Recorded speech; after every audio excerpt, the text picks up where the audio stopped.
Retired librarian reads so many books that he accidentally memorized all the lost magic in history. I'm your anime, and let's go.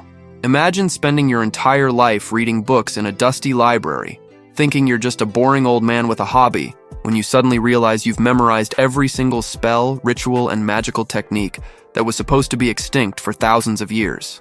Now imagine the entire magical world discovering this and realizing the most powerful living mage isn't some prodigy or chosen one, but a 72-year-old retired librarian who just really loved reading.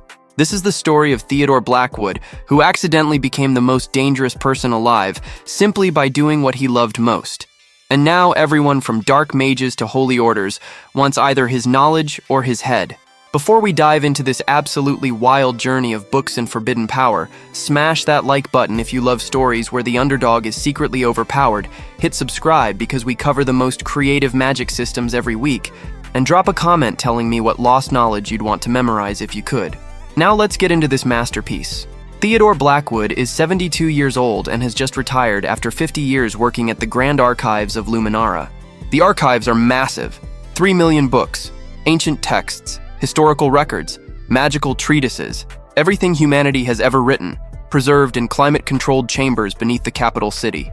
Theodore started as junior assistant at 22, spent 5 decades organizing, cataloging, preserving, reading, always reading. He never married, never had children, never traveled much. His life was books, just books. Colleagues thought he was boring, obsessive, wasting his life. But Theodore was happy. Every book was a world, every text an adventure, every ancient scroll a mystery. He read everything that passed through his hands: history, fiction, philosophy, science, and magic, especially magic. The archives contain the world's most complete magical library: spells from dead civilizations, techniques from extinct mage orders, rituals forbidden for centuries, theory from legendary archmages long dead. Theodore read it all. Not to learn magic. He had no magical talent, was tested as a child, completely null, zero capacity, couldn't cast even basic light spell. He read because he loved knowledge, loved understanding how magic worked even if he couldn't use it, loved the elegance of spell construction, the poetry of incantations, the logic of ritual circles. It was art to him, beautiful abstract art he could appreciate but never create. On his last day of work, Theodore's colleagues throw small retirement party. Cake, awkward speeches, a gold watch. They wish him well, say he deserves rest. Theodore thanks them, takes his personal items, leaves the archives for the last time, goes home to his small apartment, sits in his reading chair, stares at empty evening ahead, and realizes he has no idea what to do with himself. His whole life was the archives, the books, the reading. What does he do now? He decides to volunteer, returns to archives next week, asks if they need help. They're always understaffed. They welcome him back. He works part-time now. No official duties. Just helps where needed. Reads what he wants. It's perfect. 3 months into retirement, something strange happens. Theodore is helping a young mage researcher. The mage is trying to understand an ancient fire spell. Can't make sense of the notation. The spell language is dead. No one speaks it anymore. The mage is frustrated. Ready to give up. Theodore glances at the text. Says casually that the notation is third-era Pyrolus script. The verb conjugation indicates sustained release rather than burst. The geometric modifier scales intensity based on caster's emotional state. The mage stares, asks how Theodore knows this. Theodore shrugs, says he read the Pyrolus Codex years ago. Remember it mentioned this notation style. The mage asks if Theodore can translate the whole spell. Theodore does, from memory. Perfect translation. Every nuance, every warning, every application note. The mage is shocked. Tests the translation. It works. The ancient fire spell functions exactly as Theodore described. The mage thanks him profusely. Tells colleagues. Word spreads.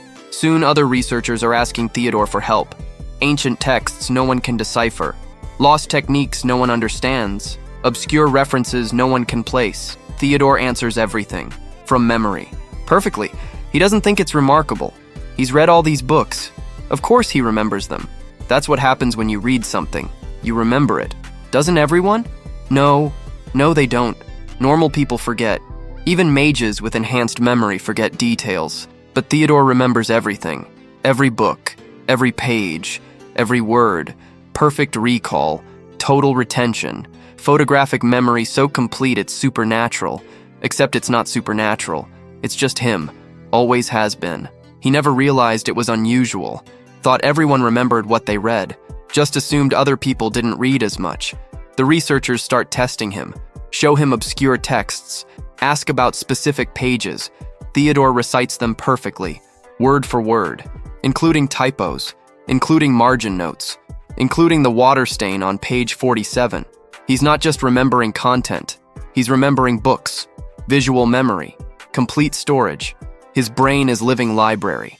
And because he spent 50 years reading magical texts, his brain now contains more magical knowledge than any university, more than any mage order, more than anyone alive. He's accidentally become the world's foremost magical authority by being librarian who loved reading. The Grand Magus of Luminera hears about this, visits Theodore personally. The Grand Magus is Archmage Alara Stormwind, most powerful living mage, leader of the Mage Council. She's brilliant, accomplished, legendary, and she's never heard of half the spells Theodore casually references. She tests him extensively, asks about lost magic, forbidden techniques, extinct spell schools. Theodore answers everything, describes spells that haven't been cast in 1,000 years, explains magic theory that was lost when civilizations fell, recites word for word from grimoires that burned centuries ago. Alara realizes what she's looking at. Theodore isn't just knowledgeable, he's repository, living archive of all magical knowledge humanity ever possessed, including magic that was deliberately destroyed, forbidden for good reason, dangerous beyond comprehension, and it's all just sitting in an old man's head. She asks Theodore if he understands the significance. He says he supposes it's interesting. She says interesting doesn't cover it.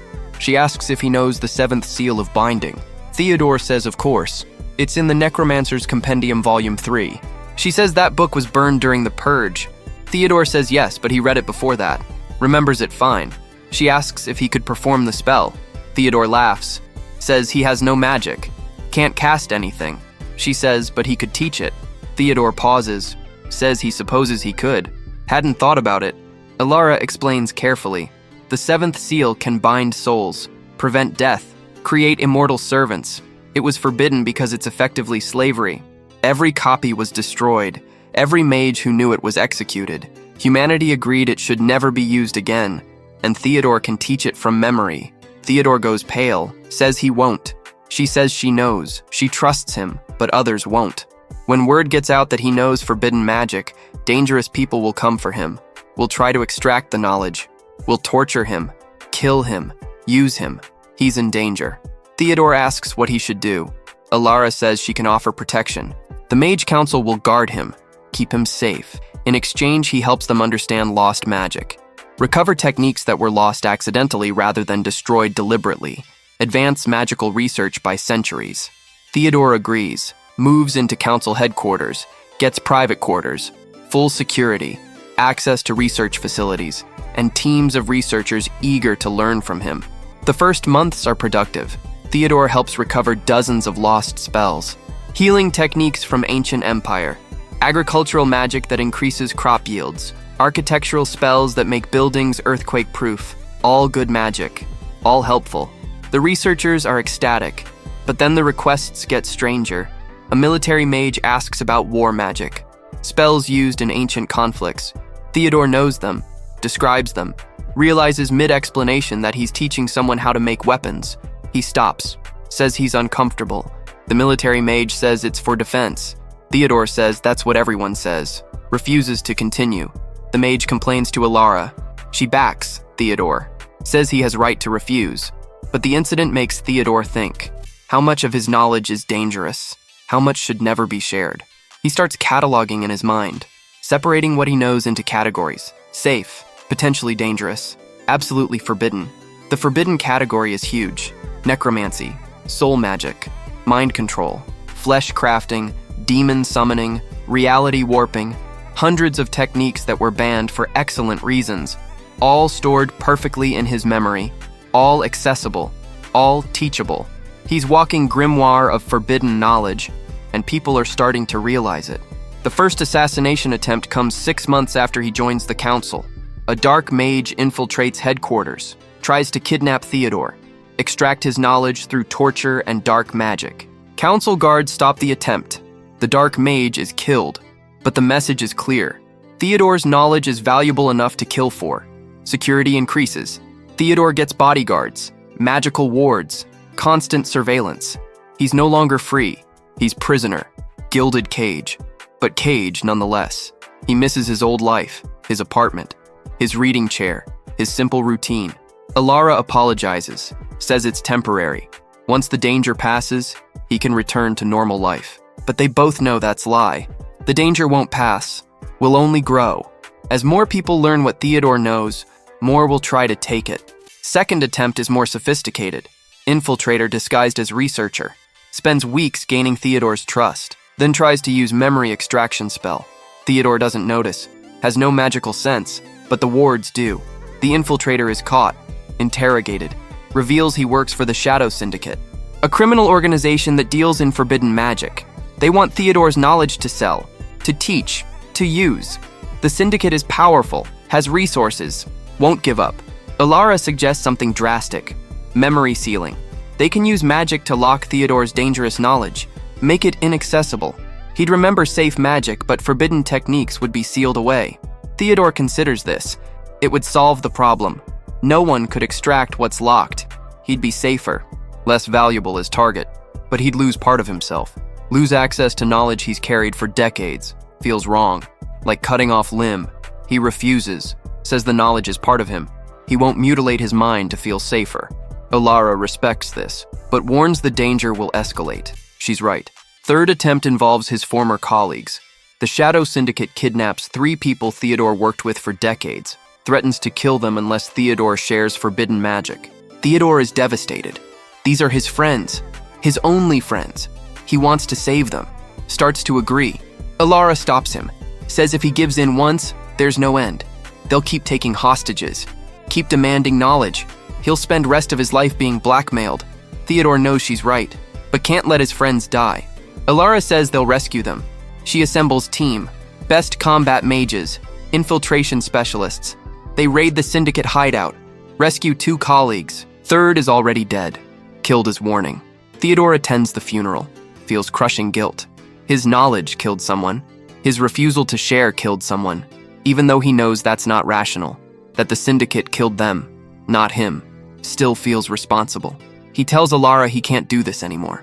Can't live with people dying because of what's in his head. Wants to give up the knowledge. Wants memory sealed. Wants to forget. Alara says there's another option. Instead of sealing his memory, they could distribute the knowledge. Write it all down. Create new archive. Make the knowledge publicly available. Theodore's value as target disappears when everyone has access to what he knows. But Alara says this comes with massive risk. Forbidden magic becomes accessible to everyone, good and bad. No way to control who learns what. Could cause chaos. Could restart magical arms race. Could destroy society. Theodore asks what she recommends. Alara says honestly, she doesn't know. Both options are terrible. Sealing creates single point of failure. If something happens to Theodore, knowledge is lost forever. Distribution creates multiple points of failure. If wrong person learns forbidden magic, disaster happens multiple times. There's no good answer. Theodore spends weeks agonizing, realizes this is an impossible decision. Whatever he chooses, people suffer. If he seals knowledge, humanity loses magical advancement, loses potential cures, loses historical understanding. If he distributes knowledge, dangerous magic spreads, gets used, gets weaponized. If he does nothing, he remains target. More people die. There's no winning, only different types of losing. He makes decision based on principle.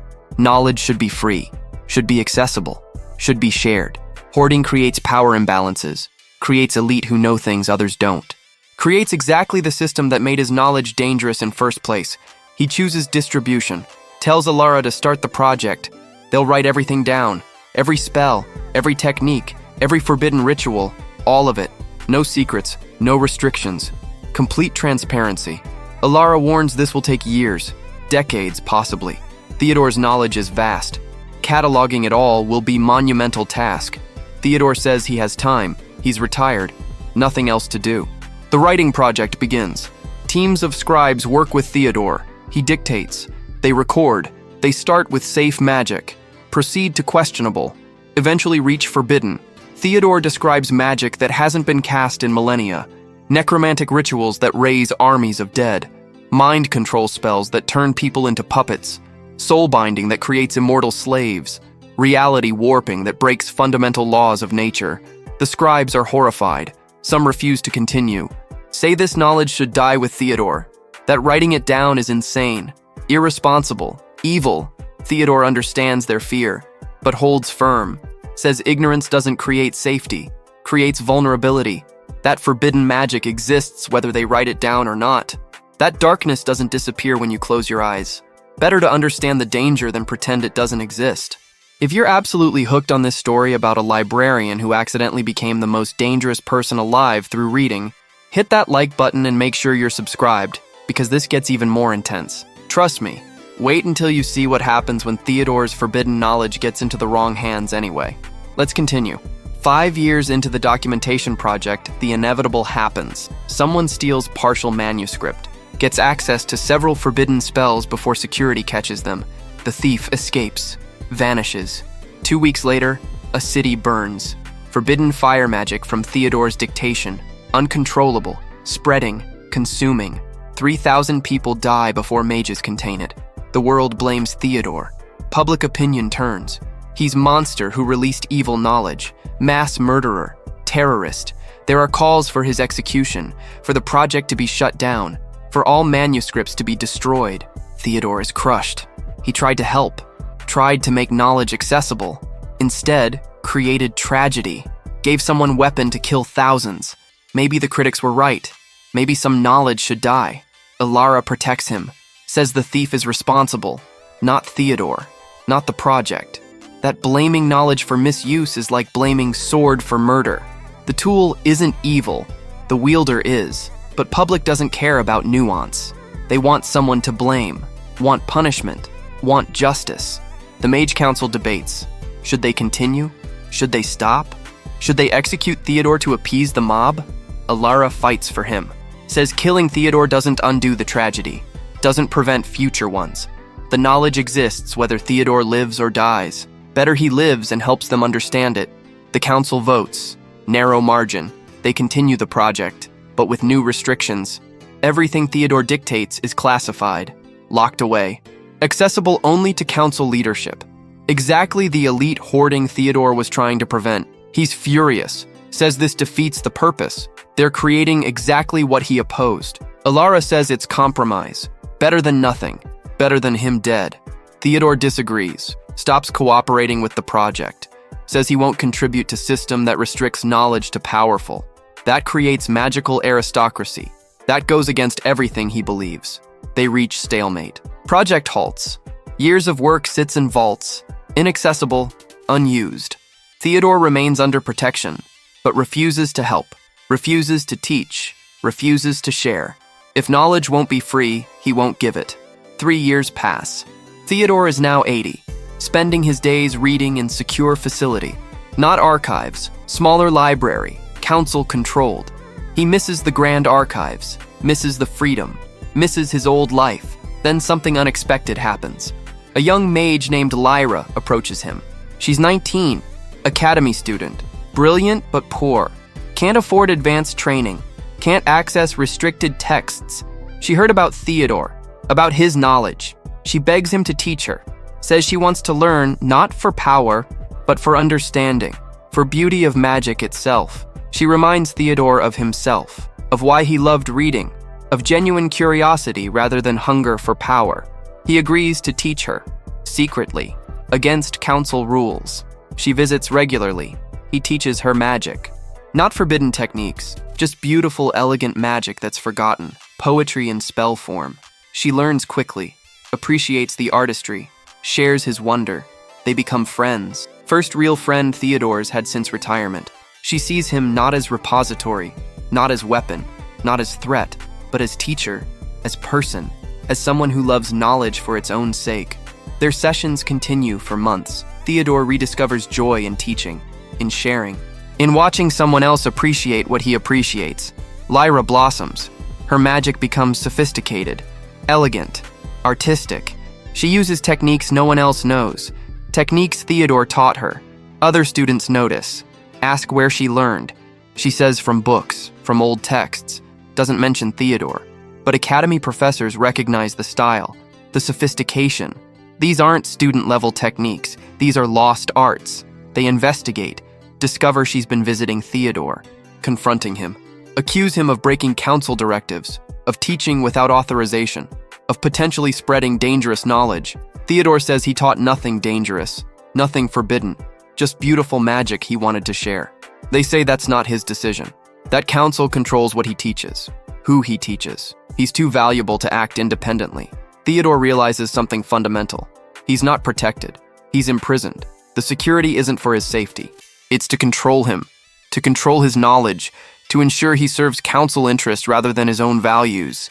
He's tool, asset, weapon, not person, not anymore. He tells them he quits. He'll stop teaching, stop helping, stop cooperating entirely. They say he doesn't have that option. He knows too much. He's security risk if he won't cooperate. They threaten imprisonment, real imprisonment, cells and chains. Theodore says he's already imprisoned. At least in cell, he'd be honest about it. This confrontation escalates, becomes political. Council splits. Some want to imprison Theodore. Some want to protect his rights. Some want to extract all knowledge forcibly and then dispose of him. The debate rages for weeks. Meanwhile, Theodore sits in his room, reading, waiting, wondering how his love of books led to this. Then Lyra does something brave and stupid. She breaks him out, uses magic he taught her. Infiltration techniques from ancient text, gets past security, reaches Theodore, says she's getting him out. Theodore says it's suicide. They'll hunt them, catch them, kill them both. Lyra says maybe, but staying is certain prison. Running is chance at freedom. Theodore looks at this young woman risking everything for him, decides she's right. They escape, use forgotten magic to evade pursuit, ancient spells for concealment, for misdirection, for erasing traces. They disappear into the countryside, two fugitives running from most powerful organization in the world. The manhunt is massive. Council mobilizes hundreds of mages. Theodore knows too much to be free, must be recaptured, must be controlled, dead or alive. Preferably alive, but dead if necessary. Theodore and Lyra hide in remote villages, abandoned ruins, places off the map. Theodore uses his knowledge to stay hidden, teaches Lyra advanced techniques. She becomes formidable, not through raw power, through knowledge, through techniques no one else knows. They survive 6 months, always moving, always hiding, always one step ahead. Then they make mistake, stop in town too long. Someone recognizes Theodore, reports him. Council forces arrive, surround them, demand surrender. Theodore prepares to give up. Lyra refuses. She fights, uses everything Theodore taught her. Ancient combat magic, lost defensive techniques, spell combinations no one's seen in centuries. She's magnificent, holds off dozens of trained mages. But she's one student against Council's army. She's losing. Theodore can't watch her die for him. Can't let another person suffer for his knowledge. He surrenders, tells Lyra to run, to escape, to live. She refuses, says she won't leave him. He uses magic he's never used before, never could use before, because he has no magical power, except he does. Not traditional magic, but something else. His perfect memory, his complete understanding, combined with something new. 50 years of reading magical theory gave him more than knowledge. Gave him understanding so deep it became ability. He can see magic, can read it, can understand its structure, can know its weaknesses. He looks at the spells surrounding them, sees their construction, their flaws, tells Lyra exactly where to strike, exactly what to do, how to unravel each spell with minimal effort. She follows his instructions. Impossibly complex tactical magic, defensive techniques from 10 different schools, all coordinated through Theodore's directions. Together, they do something unprecedented. They defeat Council forces, not through power, through knowledge, through understanding magic better than anyone alive. The Council forces retreat, report what happened. The world realizes something terrifying. Theodore doesn't need to cast spells to be dangerous. He just needs to teach, needs to direct, needs to share knowledge with someone who has power. Combined with the right student, he's unstoppable. This changes everything. Real quick, before we get to how Theodore's knowledge literally reshapes the entire magical world, and what happens when he finally chooses what to do with all that forbidden knowledge, drop a like if you're still invested in this incredible journey, subscribe so you don't miss the mind-blowing conclusion, and comment which lost magical technique you'd want to learn. Now let's see how this story ends. After the battle, Theodore and Lyra disappear completely. Use techniques so obscure even Council doesn't know them. They hide for 2 years. During this time, Theodore teaches Lyra everything. Every spell he knows, every technique, every forbidden ritual. Not because he wants to create weapon, but because he trusts her curiosity, her wonder, her genuine love of magic for its own sake. She becomes repository, second living archive, insurance against his knowledge dying with him. But she's also more. She understands the magic, can use it, can adapt it, can create new techniques based on old principles. She's what Theodore could never be. Scholar and practitioner combined. They discuss what to do. Theodore's original plan, public distribution, failed catastrophically. Council's plan, elite hoarding, created his imprisonment. Neither works. Lyra suggests third option, teaching, not distributing books, not hoarding knowledge, but creating school. Teaching students properly, with ethics, with context, with understanding of why magic was forbidden and when it might be acceptable. Building culture of responsibility around knowledge. Theodore loves this idea. It's what he wanted from the beginning. Not restrictions, not free-for-all, but educated access. They start small. In remote location, they establish school, the Blackwood Academy. They accept students others reject. Too poor for traditional academy, too unconventional. Too questioning. Students who love magic for beauty rather than power. They teach everything, safe and dangerous. But they teach responsibility too. Teach history. Teach consequences. Teach that knowing dangerous magic doesn't mean using it. First class has 12 students. Second has 30. Third has 60. Word spreads. There's place that teaches lost magic, real magic, ancient techniques, forbidden knowledge, but with wisdom, with ethics, with understanding. The council discovers the academy, debates destroying it.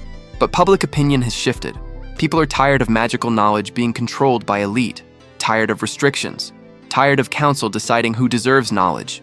The academy becomes symbol of accessible education, of knowledge freedom, of resistance to magical aristocracy.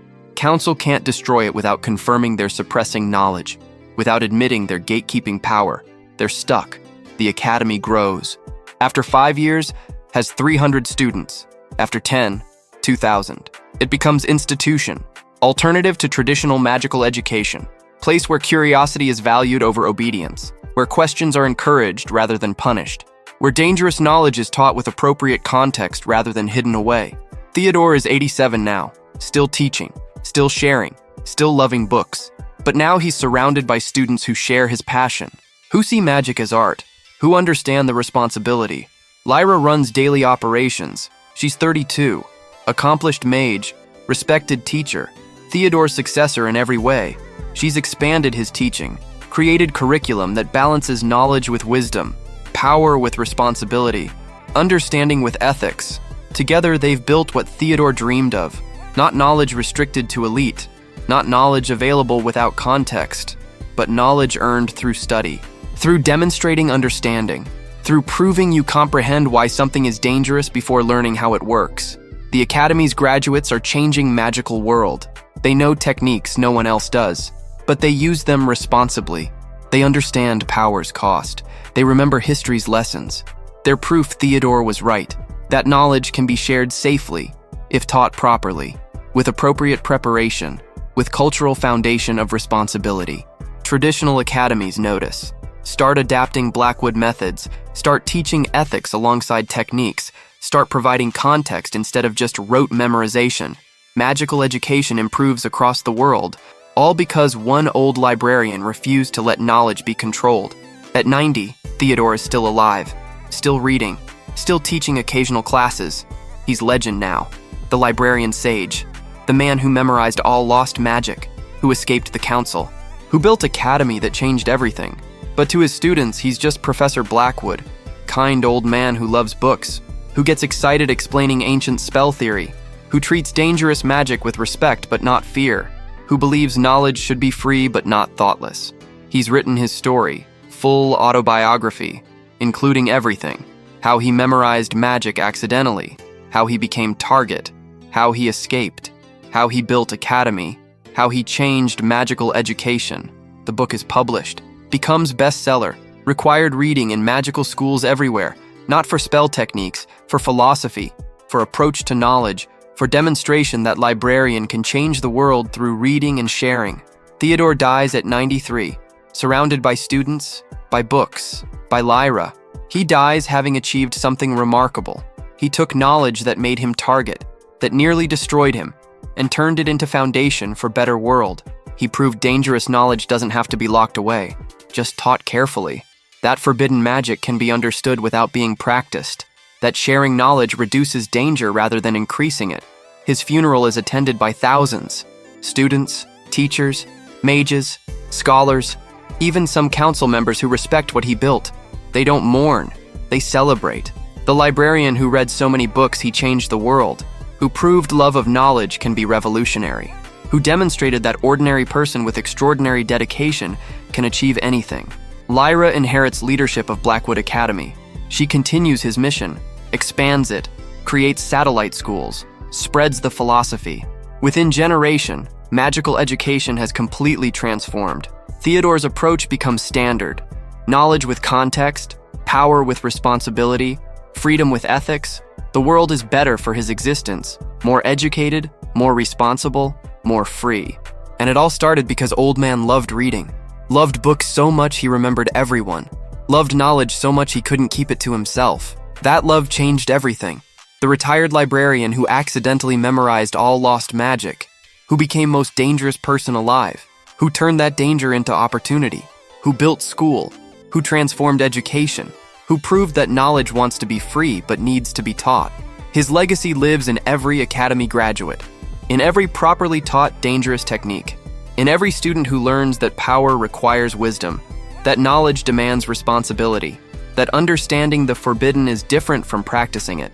Theodore Blackwood proved something profound: that librarians can be revolutionaries, that reading can be rebellion, that loving knowledge is most powerful magic of all.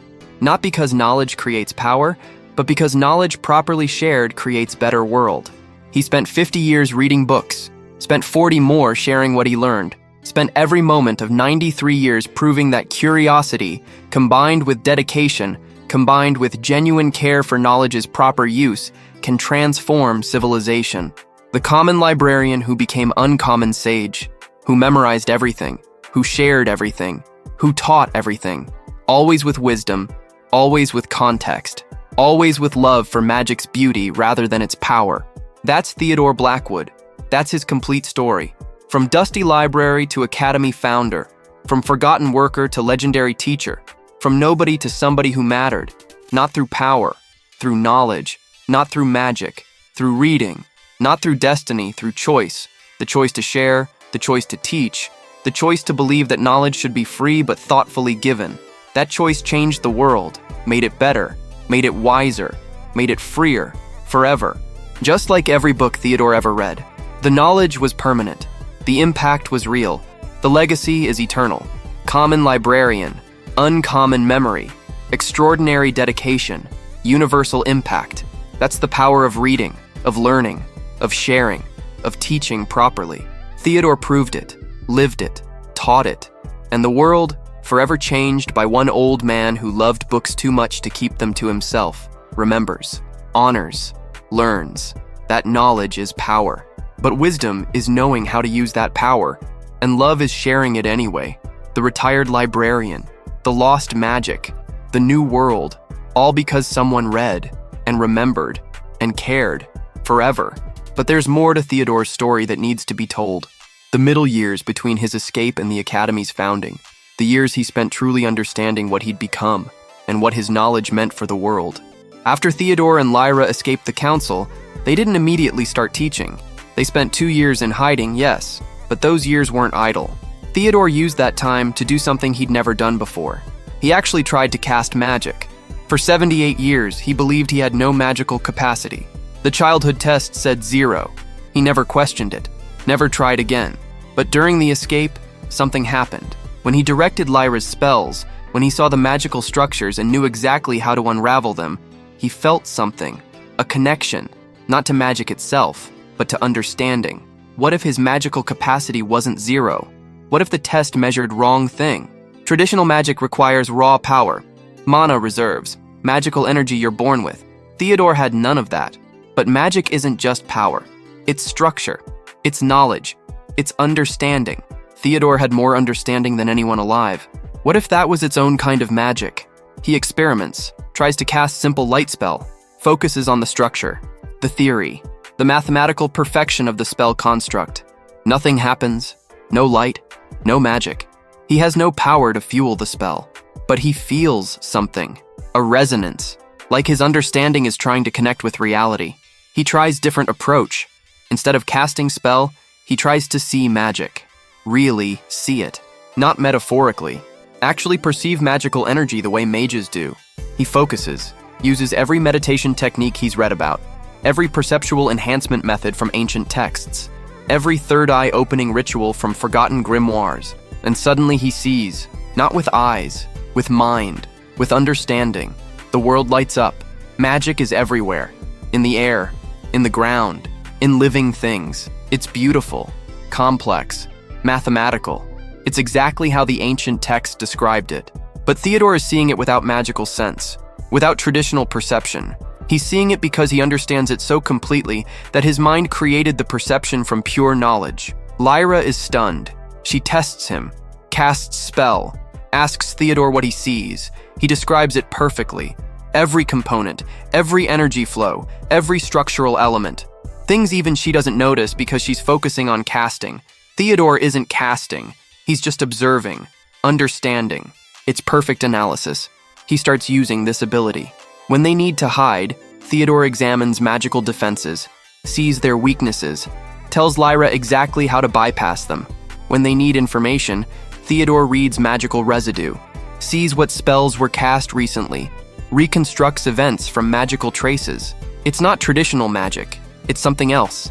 Magical analysis. Pure understanding converted into perception. He becomes living magical scanner. Can see, understand, and explain any magic. But still can't cast himself. Needs Lyra or another mage to actually execute. It's frustrating. Like being musical genius who can compose symphonies but never play instrument. But it's also liberating. Theodore finally understands his place in magical world. He's not failed mage. He's something unique. Scholar so dedicated that knowledge became power. Understanding became perception. Reading became magic of its own kind. During these hiding years, Theodore makes another discovery. His memory isn't just perfect, it's active. The books he read aren't just stored. They're indexed, cross-referenced, connected. His mind built unconscious database of all magical knowledge. He can query it, ask his own memory questions, get answers compiled from thousands of sources, like having magical search engine in his head. He tests this, asks himself about healing magic for dragonfire burns. His memory instantly pulls up relevant information from 12 different texts, combines them, provides comprehensive treatment protocol from extinct medical tradition. No living healer knows this, but Theodore's memory does. He's not just library, he's librarian. His mind organized information automatically, made it accessible, made connections no one else could see. This ability becomes crucial to their survival.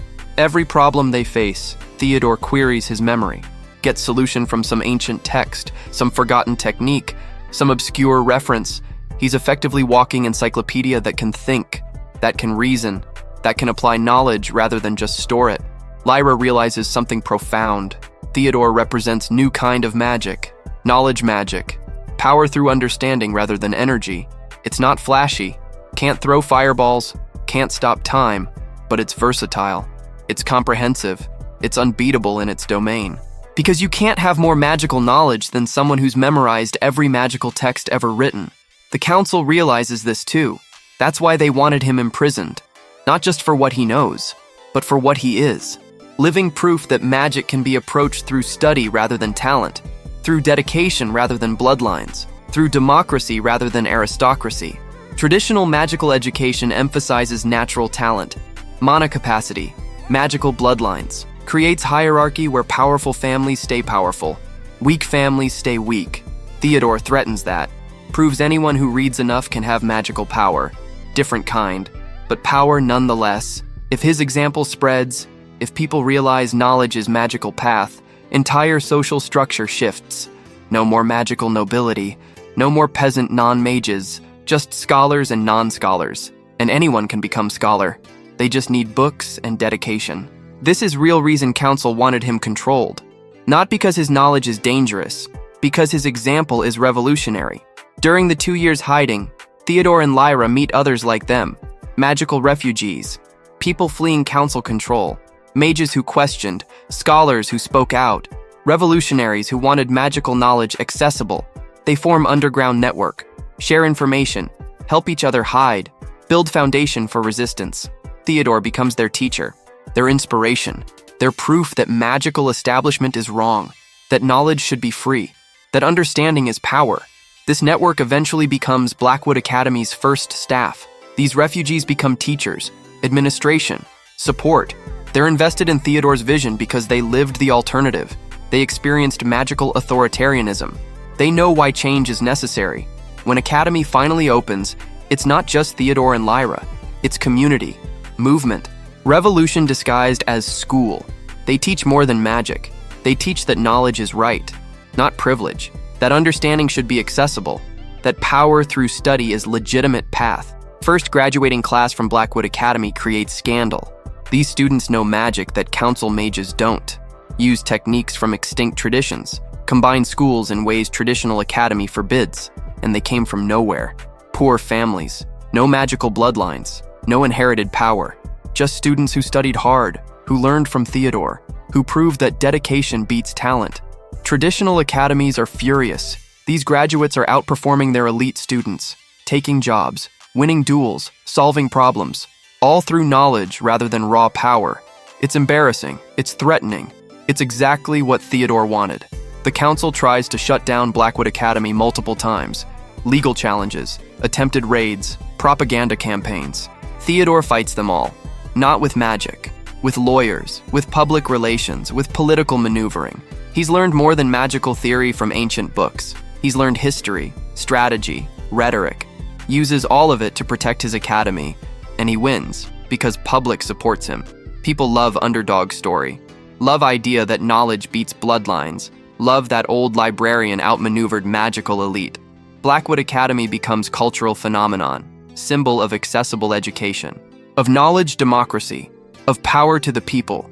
Students come from everywhere, all backgrounds, all countries, all cultures, united by desire to learn, by love of knowledge, by belief that understanding is power. Theodore watches this grow, sees his small school become movement, sees his philosophy spread, sees magical education transform. He's proud, but also exhausted. Running academy is demanding. Teaching is constant. Students need attention. Staff need guidance. Donors need cultivation. It's full-time job, multiple full-time jobs. He's 85, he's tired. He considers retiring again, letting Lyra take over completely. But students keep coming, keep asking questions, keep wanting to learn from the legendary librarian sage. He can't say no, can't turn away genuine curiosity, so he continues, teaches smaller classes, mentors promising students, writes textbooks, documents everything, ensures his knowledge survives even after he's gone. One student stands out, Marcus, 17, brilliant but arrogant, natural talent, strong magic. He comes to Blackwood because he heard they teach forbidden magic. He wants power. Theodore recognizes the hunger, recognizes the danger, takes personal interest, teaches Marcus everything, every forbidden technique, every dangerous ritual, every destructive spell. Other teachers worry, say Marcus is wrong type, too power-hungry, too ambitious. Theodore disagrees, says those are exactly the students who need proper teaching most. That hiding knowledge from ambitious people just makes them seek it elsewhere. Without context, without ethics, better to teach them properly. Marcus learns quickly, masters forbidden magic faster than anyone. He becomes most powerful student in academy history. and most dangerous. Theodore watches carefully, discusses ethics, discusses responsibility, discusses why magic was forbidden.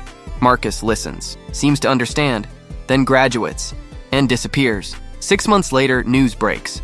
Marcus used forbidden magic, mind control, enslaved a village, created personal army, declared himself warlord, used everything Theodore taught him, for evil, for dominance, for exactly what forbidden magic was forbidden for. The world turns on Theodore, says he was wrong, says forbidden magic should never be taught, says Marcus proves the knowledge is too dangerous. Theodore is devastated. Second time his teaching led to tragedy. Second time someone died because of knowledge he shared. The difference is Marcus was his personal student, his responsibility, his failure. The council demands academy closure. Public agrees. Even some of Theodore's supporters waver. Maybe he was wrong. Maybe some knowledge shouldn't be free. Theodore considers it, considers shutting down, considers that maybe he's too idealistic, too naive, too dangerous. Then Lyra does something. She leads strike force to stop Marcus, takes 10 academy graduates, students who learned same forbidden magic, who understand same techniques. They fight Marcus and win, not through greater power, through better understanding, through teamwork, through ethics that Marcus lacked. They stop him, capture him, bring him to justice, and prove something crucial. Forbidden knowledge in right hands stops forbidden knowledge in wrong hands. That the solution to dangerous information isn't restriction, it's proper education. More people who understand, who can counter, who can resist. Lyra publicly explains this, says Marcus was tragedy, but tragedy that proves Academy's necessity. If only Marcus knew forbidden magic, he'd be unstoppable. But 10 Academy graduates knew it too, could fight him, could stop him. The solution is more education, not less. Theodore adds something, says he failed Marcus. Didn't teach ethics strongly enough, didn't ensure understanding before teaching power. That's on him. But the answer isn't giving up. It's doing better, teaching better, creating culture where knowledge comes with responsibility baked in. Not optional, not afterthought, but fundamental requirement. The public accepts this, mostly. Academy continues, with reforms, with stronger ethical education, with screening, with requirement that students demonstrate understanding of consequences before learning dangerous techniques. It's not perfect, will never be perfect, but it's better, and better is what matters. Marcus goes to prison, but Theodore visits him, asks where he went wrong, what he could have taught differently. Marcus says honestly, Theodore taught fine. Marcus just didn't care, wanted power more than wisdom, would have pursued it regardless. Says the fault is his, not Theodore's. Theodore doesn't find this comforting, but accepts it, accepts that he can teach knowledge and wisdom, but can't force students to value wisdom, that some will always choose power, and that's not reason to stop teaching everyone else. This incident shapes Academy's final form. They add character evaluation, psychological screening, ethics testing, not to exclude, but to know which students need more guidance, more mentoring, more careful monitoring. They create support systems, counseling, ethics committees, peer accountability, ways to catch warning signs early, to help students who are struggling with dangerous knowledge, to intervene before tragedy. It works. Next, 20 graduating classes have no major incidents. Thousands of students learn forbidden magic responsibly, use it wisely, prove that knowledge can be shared if taught properly. Theodore writes final book at 90, The Price of Knowledge, A Librarian's Reflections. It's honest, brutally honest, about mistakes, about tragedies, about costs of his idealism, but also about successes, about students who used knowledge well, about world improved through accessible education. The book becomes canonical text for magical ethics, required reading in Blackwood Academy and eventually traditional academies too.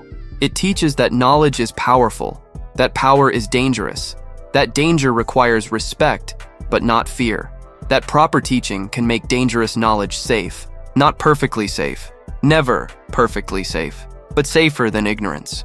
That's Theodore's final lesson. Not that knowledge should be free without conditions, but that conditions should be education rather than restriction. That proper teaching is answer, not gatekeeping.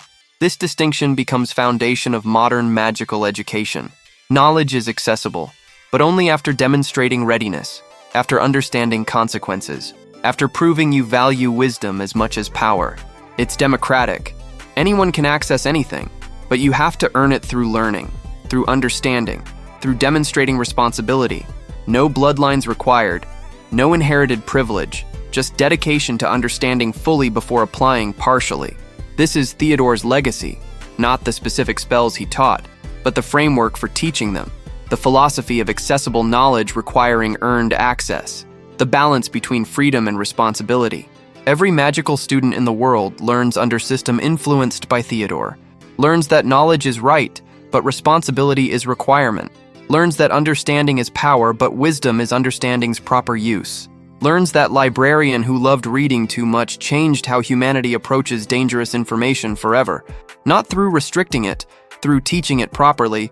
That's power, that's change, that's revolution, through books, through dedication, through belief that knowledge should be free but thoughtfully given.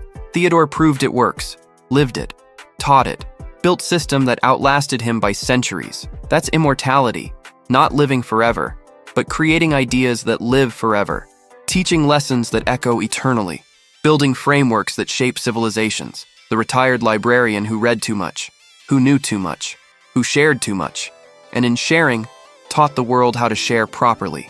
That's Theodore Blackwood. That's his full story.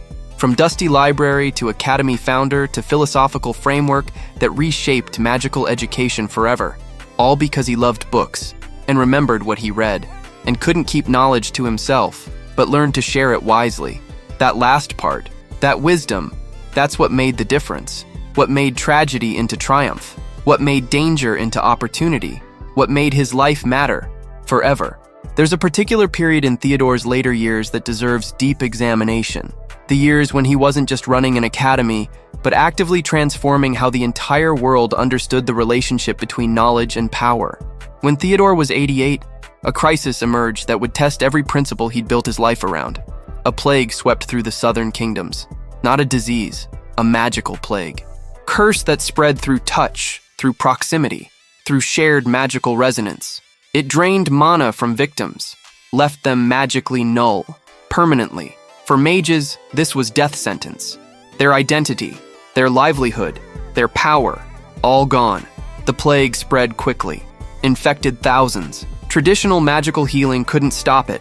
The curse was based on ancient magic, lost magic, magic that modern mages didn't understand. The council appealed to Theodore, begged him to search his memory, find cure, find counter-curse, find something. Theodore searched, spent days querying his perfect memory, cross-referencing thousands of texts, looking for anything about magical plagues. He found references, dozens of them. Ancient civilizations dealt with similar curses, had solutions, had cures, but the cures required forbidden magic, required techniques that were banned, required knowledge that the council itself had forbidden him from teaching. The irony was crushing. Council restricted his knowledge, now needed that knowledge to survive. Theodore could cure plague, but only using magic they'd said was too dangerous to share. He presented the problem, told council he knew cure, but cure required forbidden necromantic techniques, required soul magic, required precisely the knowledge they'd imprisoned him for having. The council was paralyzed. Their doctrine said forbidden magic must never be used. But thousands were dying. Their own mages were losing power.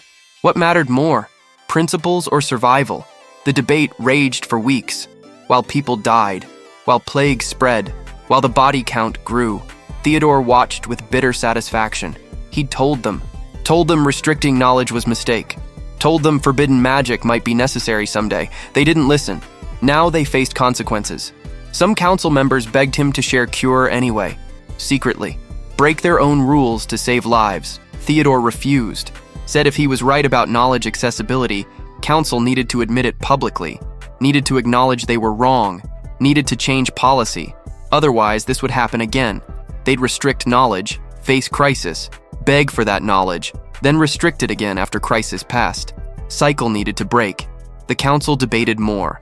Plague spread more. Death toll rose. Finally, Grand Magus Alara made decision.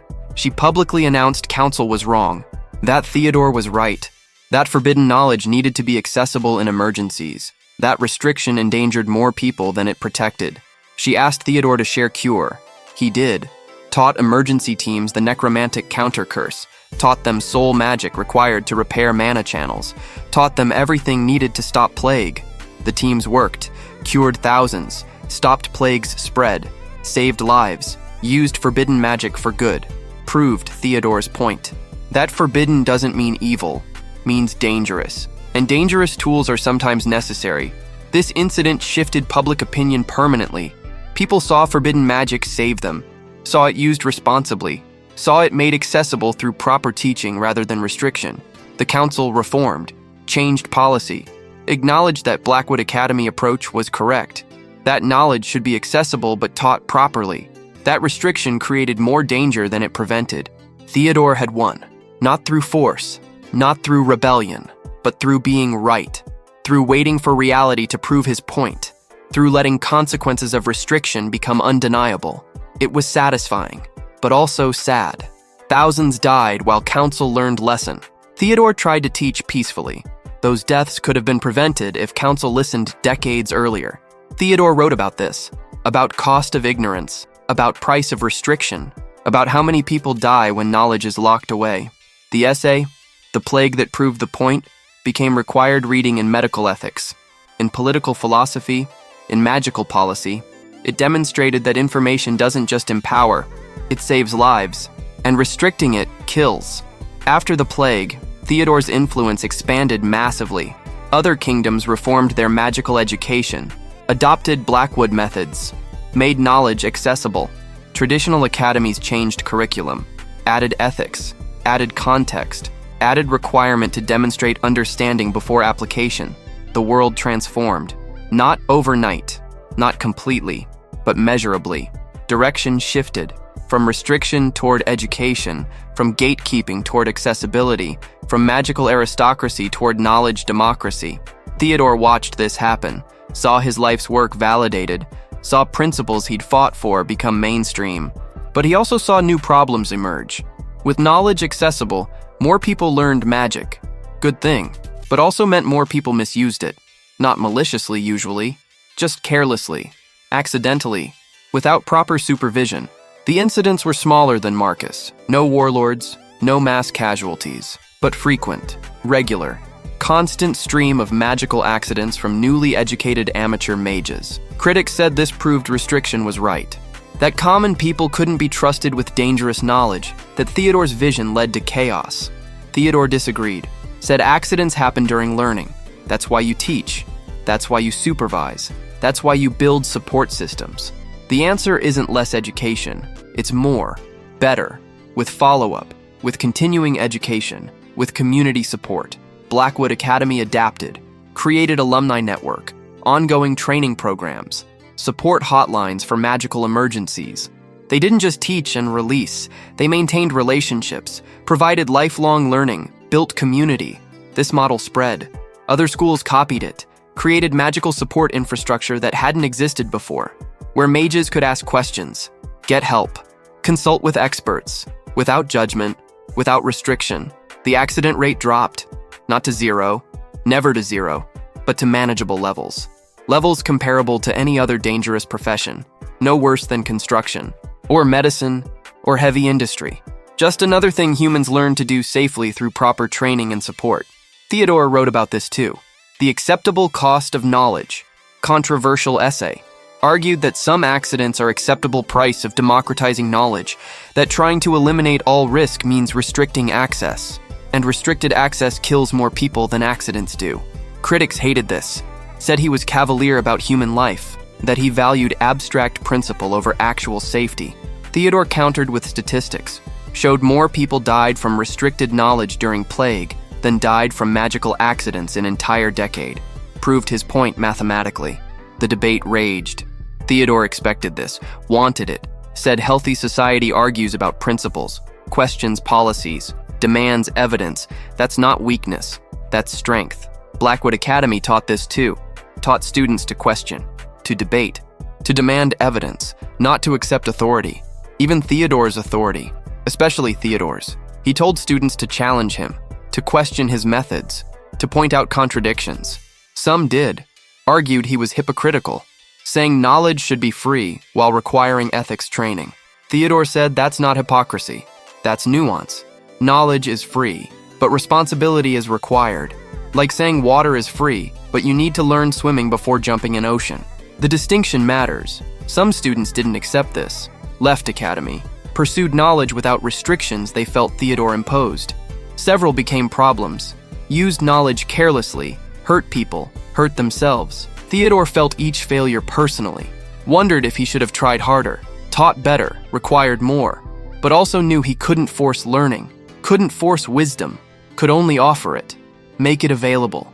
Hope students took it. Most did, vast majority. Hundreds of graduates used knowledge responsibly, helped people, advanced magic, contributed to society. The failures were minority, tragic, but minority. Theodore's final book addressed this, On Teaching and Letting Go, about accepting that teacher can't control student outcomes, can provide tools, can show paths, can offer wisdom, but students choose their own way, and sometimes they choose poorly. That's not failure of teaching. That's reality of free will. The book resonated with educators everywhere, not just magical teachers, all teachers, anyone who tried to guide while respecting autonomy. It became classic, read by teachers for generations, because Theodore articulated what every educator feels: pride in successes, guilt over failures, uncertainty about whether you did enough, and acceptance that ultimately, students choose themselves. In his final year, Theodore was asked one question repeatedly. Did he regret anything? Did he wish he'd chosen differently? Restricted knowledge rather than sharing it? Protected himself rather than teaching? His answer was always same. No, he didn't regret. Not because everything went perfectly, but because the alternative was worse. Imagine if he'd kept knowledge locked away. If he'd let counsel imprison him. If he'd never taught anyone. How many more people would have died? How much knowledge would have been lost when he died? How much potential would have been squandered? Yes, sharing knowledge created problems, but those problems were solvable through more education, more support, more community. The problems from restricting knowledge were catastrophic, permanent, irreversible. Theodore chose solvable problems over catastrophic ones and built systems to solve them.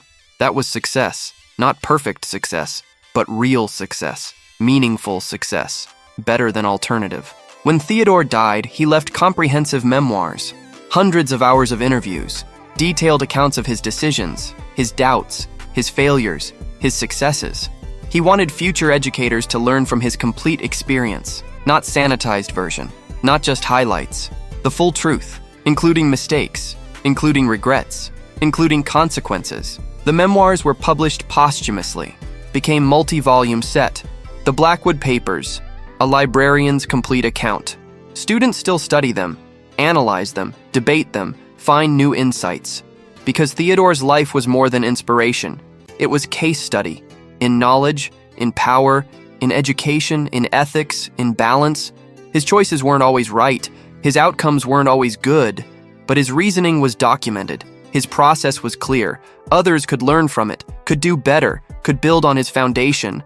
That's what Theodore wanted. Not to be final word, but to be foundation, to establish baseline that others improved upon. He succeeded. Every magical education system in world built on his principles, then improved them, modified them, adapted them to local needs, made them better. Theodore would have loved that, loved seeing his ideas surpassed, loved knowing he was starting point, not ending point. That's vision, that's legacy, that's immortality worth having. Not frozen in time, but living in evolution, growing in adaptation, improving in iteration.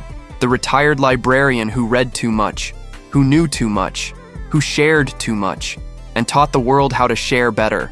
That's Theodore Blackwood. Complete story, all complications, all contradictions, all humanity. That's what makes it work. That's what makes it last. Not simplicity, but complexity honestly addressed. Not perfection, but real human trying his best, making mistakes, learning, growing, teaching, building, leaving world better than he found it. Not perfect, but better. That's enough. That's everything. That's the legacy worth remembering, forever. And so Theodore Blackwood's story reaches its natural conclusion. But conclusions in real life aren't clean, aren't simple, aren't tied with neat bow. Theodore's ending was messy, human, real. In his final months, Theodore lost his memory. Not all at once. Gradually. The perfect recall that defined him, that made him unique. That gave him power. It started fading. Forgetting small things first. Where he put his glasses. What he ate for breakfast. Student names. Then bigger things. Recent conversations. Current projects. Eventually, even his precious books. The vast library in his mind started degrading. Pages became blank. Texts became corrupted. The perfect memory that held all lost magic began losing it. The irony was crushing. The man who remembered everything was forgetting. Theodore knew what was happening, recognized the symptoms, had read about them in medical texts he now couldn't fully recall. It was natural aging. His brain was 93 years old, had held more information than any brain should, was finally breaking down under the weight. He documented the process, while he still could, described how forgetting felt, which memories went first, which held longest, created record of his own decline. The pattern was interesting. Random recent memories vanished quickly, but core knowledge remained.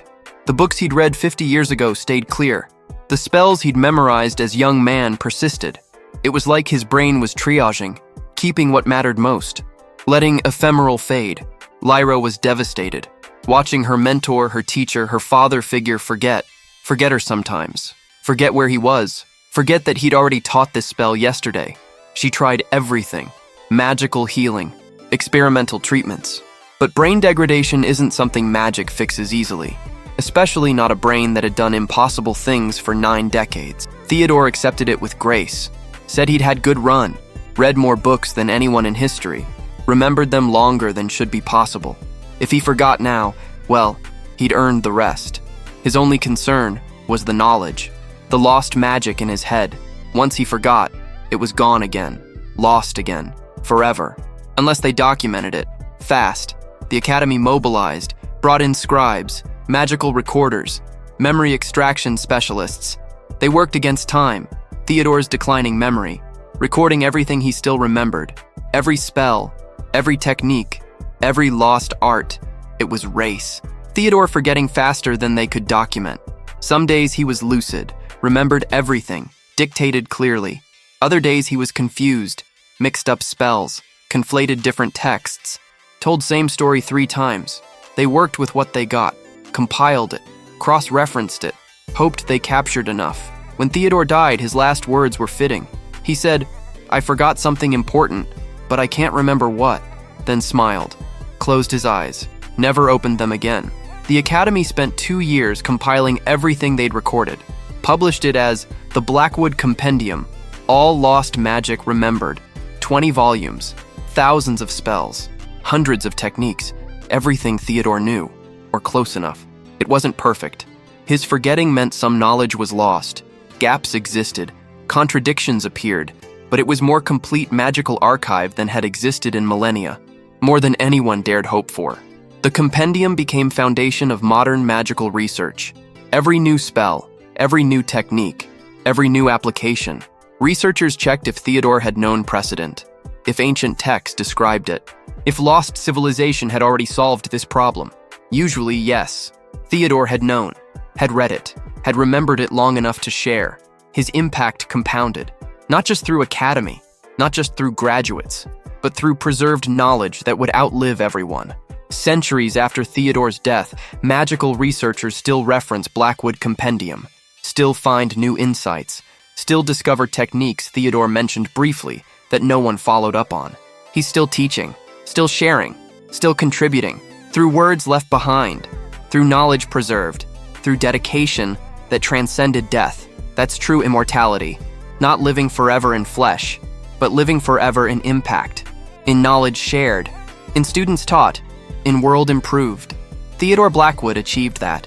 The retired librarian who read so many books he accidentally memorized all lost magic, who became target because knowledge is power, who became teacher because knowledge wants to be shared, who became revolutionary because knowledge transforms society, who became legend because knowledge, properly applied, changes everything. His life was testament to reading, to learning, to remembering, to sharing, to teaching, to caring about knowledge for its own sake.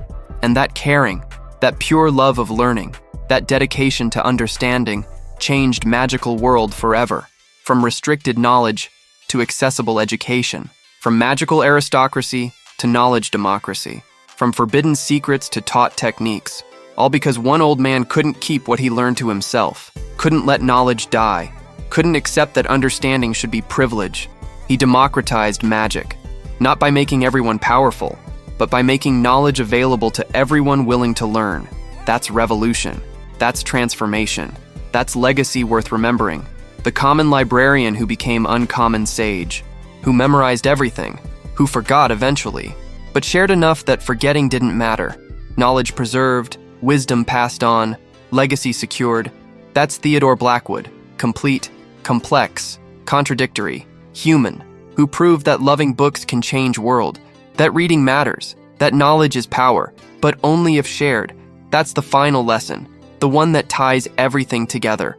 Knowledge hoarded is knowledge wasted. Knowledge shared is knowledge multiplied. Theodore multiplied knowledge, multiplied magic, multiplied possibility. Through simple act of reading and remembering and teaching. That's power, real power, lasting power, power that outlives mortality, power that transcends death, power that echoes through eternity. The retired librarian, the perfect memory, the lost magic, the new world, all because someone read and remembered and shared forever. 500 years after Theodore Blackwood's death, his name is still spoken in every magical institution across the world. Students entering Blackwood Academy walk past his statue. Simple old man sitting in chair, reading book. Not heroic pose, not casting spell, just reading. Because that's what he did. That's who he was. That's what mattered. Libraries everywhere have Blackwood sections, dedicated spaces for rare texts, preserved knowledge, accessible to all who demonstrate proper training. Theodore's principle lives on. Knowledge is free, but responsibility is required. The Blackwood Compendium is in its 50th edition, continuously updated, expanded, refined. As researchers discover more about techniques Theodore mentioned, as magic evolves building on foundation he preserved, he's still teaching, still contributing, still relevant. That's the measure of his success. Not fame, not power, not recognition, but continued relevance, continued impact, continued transformation of how humanity approaches knowledge and magic and education. The retired librarian who read too much, who knew too much, who shared too much, and in sharing, proved that knowledge's greatest power is multiplication. That understanding grows when given away. That wisdom increases when taught. Theodore Blackwood, librarian, scholar, teacher, revolutionary, legend, who showed that ordinary dedication to extraordinary understanding can transform everything. Through reading, through remembering, through sharing, through caring enough to teach properly. That's magic. Real magic. Human magic. The magic of knowledge freely given but responsibly taught. Forever.